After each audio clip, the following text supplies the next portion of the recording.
Hello সবাইকে আসসালামু আলাইকুম। ওয়েলকাম করছি আমার ব্লগ পেজ শেজাস লাইফস্টাইলে। আশা করি সবাই ভালো আছেন, আমিও আলহামদুলিল্লাহ অনেক ভালো আছি।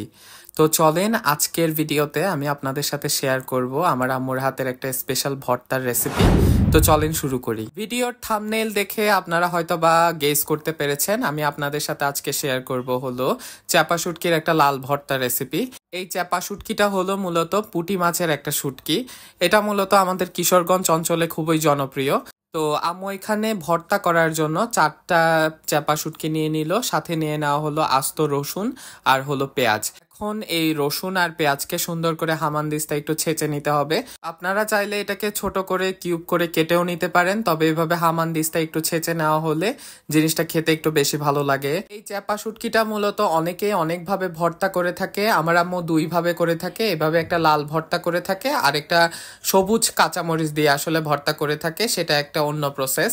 আজকে যেহেতু আপনাদের সাথে এই লাল ভর্তার রেসিপিটা শেয়ার করছি, আমি আরেকদিন চেষ্টা করব যেটা কাঁচামরিচ দিয়ে করা হয় সেটার একটা রেসিপি শেয়ার করতে।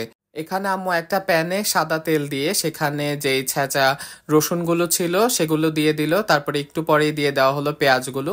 এখন এটাকে সুন্দর করে একটু নেড়ে চেড়ে এটাকে একটু নরম হওয়ার জন্য ওয়েট করতে হবে, যাতে করে এটা একটু ভাজা ভাজা হয়ে আসে আর হলো পেঁয়াজ এবং রসুনের যেই একটা স্মেল আছে সেটা যেন চলে যায়। এখন এখানে অ্যাড করা হলো 1 চা চামচ পরিমাণ লবণ, 1 চা চামচ পরিমাণ হলুদ আর হলো 2 চা চামচ পরিমাণ লাল মরিচের গুঁড়া, সাথে হলো অল্প একটু জিরা ধনিয়া গুঁড়া। এখানে আপনারা চাইলে কাশ্মীরি লাল যে মরিচটা সেটাও ইউজ করতে পারেন, যাতে কালারটা সুন্দর হয়। মশলাটা যাতে পুড়ে না যায় সেজন্য আম্মু এখানে ইউজ করলো অল্প পরিমাণে পানি। এখন এই সম্পূর্ণ উপকরণগুলো একটু ভালোভাবে নেড়ে চেড়ে এটাকে একটু কষিয়ে নিতে হবে, যাতে করে পানির উপরে হালকা হালকা করে একটু তেল ভেসে ওঠে। সেই পর্যন্ত আসলে একটু ভালোভাবে নেড়ে চেড়ে যেতে হবে। এই সময়টা মূলত আপনারা 2 থেকে 3 মিনিট একটু ওয়েট করলেই হবে। যখন মশলাটা একটু হয়ে আসবে তখন এটার মধ্যে অ্যাড করে দিতে হবে যেই পুঁটি মাছের যে শুটকিগুলো ছিল, মানে চাপা শুটকিগুলো, এগুলো সাথে সাথে দিয়ে দিতে হবে। এই চাপা শুটকিগুলো দেওয়ার একটু পরেই মূলত এগুলো একদম ভালোভাবে মিশে যাবে, মানে একদম গলে যাবে। এই সময়ে আর একটু পরিমাণে পানি এখানে ব্যবহার করতে হবে, যাতে শুটকি মাছটা একটু ভালোভাবে মশলার সাথে মিশে যায়।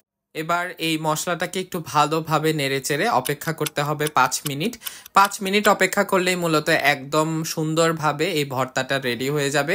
একটু ভালোভাবে নেড়েচেড়ে নিলেই দেখবেন একদম শুটকিগুলো মশলার সাথে একদম ভালোভাবে মিশে গেছে, প্লাস হলো যে রসুনগুলো ছিল সেগুলো একটু আস্ত আস্ত দেখা যাচ্ছিল। এটাই মূলত খেতে সবচাইতে বেশি পরিমাণে ভালো লাগে। তো আম্মু এখানে একটা মাটির পাত্রে সুন্দর করে ভর্তাটা সার্ভ করে নিচ্ছিল। ভর্তাটা দেখতে যত না বেশি লোভনীয় লাগছিল, খেতেও কিন্তু মাশাআল্লাহ অনেক বেশি মজা হয়েছিল। চাপা শুটকির ভর্তা মূলত অনেকেই অনেকভাবে করে থাকে, তবে আমার আম্মু সিক্রেটলি এইভাবেই করে থাকে। আমরা সবসময় এইভাবেই খেয়ে আসছি। প্লাস হলো আরেকটা যেটা বললাম কাঁচামরিচ দিয়েও করে থাকে, সেটাও রেসিপিটা আমি আপনাদের সাথে শেয়ার করার চেষ্টা করব। যদি আপনাদের রেসিপিটা দরকার হয় অবশ্যই আমাকে কমেন্ট বক্সে জানাবেন, আমি অবশ্যই শেয়ার করার চেষ্টা করব। তো আমি এখানে গরম গরম এখানে চাপটি বানিয়েছিল আম্মু, সেই চাপটির সাথেই মূলত এই ভর্তাটা খাচ্ছিলাম। কম্বিনেশনটা আসলে খুবই ভালো লাগছিল। তো যাই হোক, এটাই ছিল আমার আজকের ভিডিওটা কেমন লাগলো অবশ্যই আমাকে জানাতে ভুলবেন না। আর আমার ভিডিওটা ভালো লাগলো অবশ্যই একটা লাইক কমেন্ট আর শেয়ার করে দিবেন। আর যদি ইউটিউব থেকে দেখে থাকেন অবশ্যই আমার চ্যানেলটা একটু সাবস্ক্রাইব করে দিবেন। তো সবাই ভালো থাকবেন, দেখা হচ্ছে পরের ভিডিওতে। সেই অবধি সবাই ভালো থাকবেন, আল্লাহ হাফেজ।